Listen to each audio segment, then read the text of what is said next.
Perkenalkan, nama saya Konita, NIM 7211419053. Di sini saya akan menjelaskan sedikit mengenai proyek-proyek yang ada dalam buku Sistem Informasi Manajemen karya Raymond McLeod.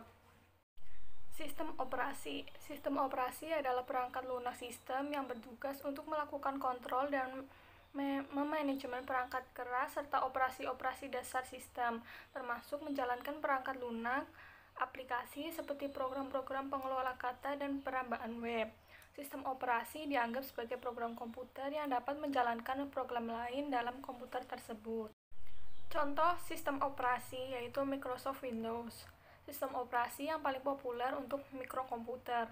Hampir semua manajer dan para profesional menggunakan Windows dalam karirnya. Sistem operasi Windows untuk PC adalah Windows XP yang terdiri atas edisi Home dan Profesional. Contoh sistem operasi yang lain. Yang pertama ada Unix, sebuah sistem open source atau bebas duplikasi, digunakan dan dimodifikasi siapa saja. Yang kedua ada Mac OS X, adalah sistem operasi untuk komputer keluaran Apple yang biasa disebut Mac atau Macintosh. Yang ketiga ada Linux, varian lain dari Unix yang bisa dinikmati secara gratis. Perangkat lunak aplikasi. Yang pertama ada identifikasi. Penting untuk menentukan versi software pada komputer karena setiap versi memiliki fitur yang berbeda.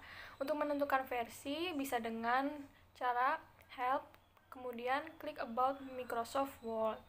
Kemudian yang kedua ada pembaruan. Pembaruan software untuk meningkatkan efisiensi operasional dan keamanan. Caranya Web of Microsoft, kemudian Office Update. Yang ketiga ada melacak perubahan. Memantau dan mengidentifikasi siapa yang melakukan perubahan. Cara mengaktifkannya, klik tools, kemudian track change. Yang terakhir ada perlindungan kata sandi. Manajer menambahkan proteksi kata sandi pada dokumen agar dokumen terhindar dari sasaran hacker. Caranya, klik tools, option, kemudian security. Virus dan spyware. Virus adalah program komputer yang dapat menggandakan atau menyalin dirinya sendiri dan menyebar dengan cara menyisipkan salinan dirinya ke dalam program atau dokumen lain. Spyware yaitu software atau perangkat lunak yang dapat menginstal untuk menyendiri dalam sistem komputer. Cara mencuri data atau memantau pengguna komputer tersebut. Ancaman dan hoax. Suatu organisasi ternama selalu berusaha untuk menjaga agar virus tidak menyebar di situs web mereka. Organisasi ternama pun tidak akan mengirimkan email yang berisikan link untuk memperbarui sistem operasi, dan email seperti itu adalah hoax. Proteksi.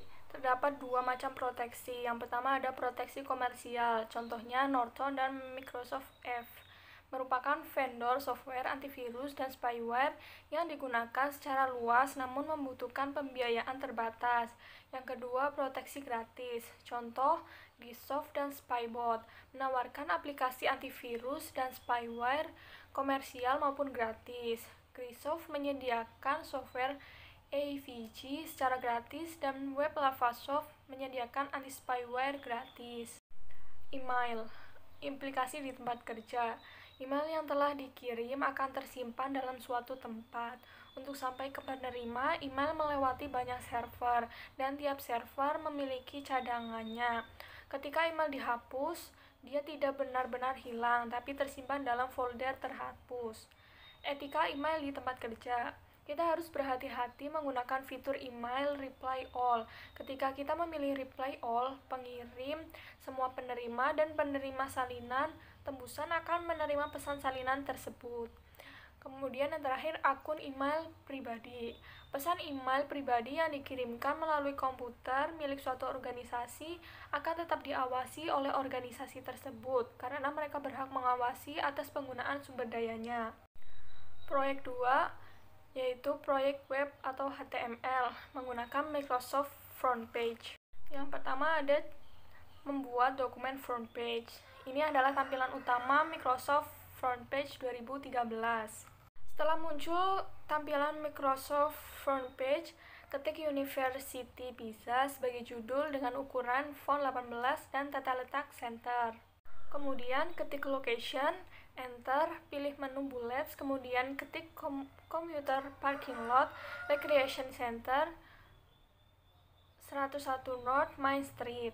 Selanjutnya, klik table, insert table, tentukan banyak kolom dan baris table, kemudian isikan data dengan cara blok judul dan buat rata tengah. Langkah selanjutnya yaitu pilih menu insert, kemudian picture, kemudian klik art, lalu pilih gambar yang sesuai dengan tema, kemudian klik enter.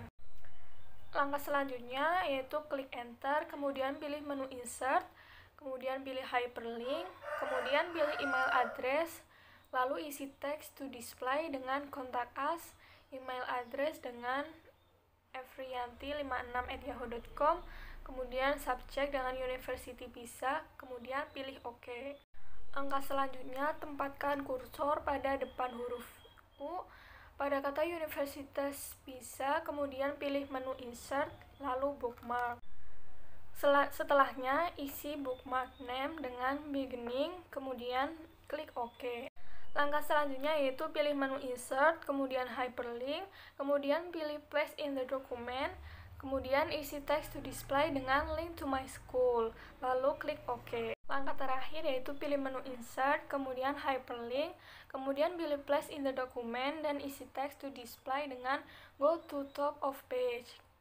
Pilih beginning, kemudian klik OK. Nah, untuk melihat halaman yang telah selesai dibuat, kalian tinggal mengklik preview. Selanjutnya, kelebihan dan kekurangan front page. Kelebihan front page yaitu memberikan kemudahan penggunaan. Kemudian kebanyakan organisasi mengandalkan peranti lunak seperti front page untuk menghemat biaya karyawan. Dan yang terakhir, komputer dan peranti lunak semakin murah.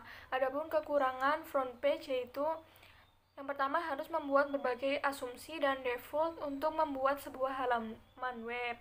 Kemudian yang kedua, kode HTML yang dihasilkan tidak efisien. Dan yang terakhir, biaya dan upah semakin tinggi.